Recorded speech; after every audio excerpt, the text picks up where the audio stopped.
Hi friends, today we will talk about how to fix or how to solve the problem of clear cache on the application of Telegram. You will go to settings. In this page, you will go to apps, default apps, app settings. When above, you will search about Telegram and you will click here.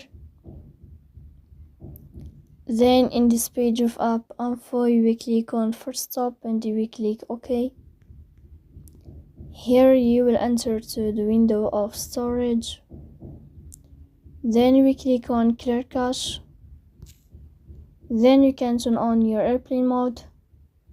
And you can turn off your airplane mode again to fix that problem. So please don't forget to support us by like and subscribe. See you next time. And thank you for your watching.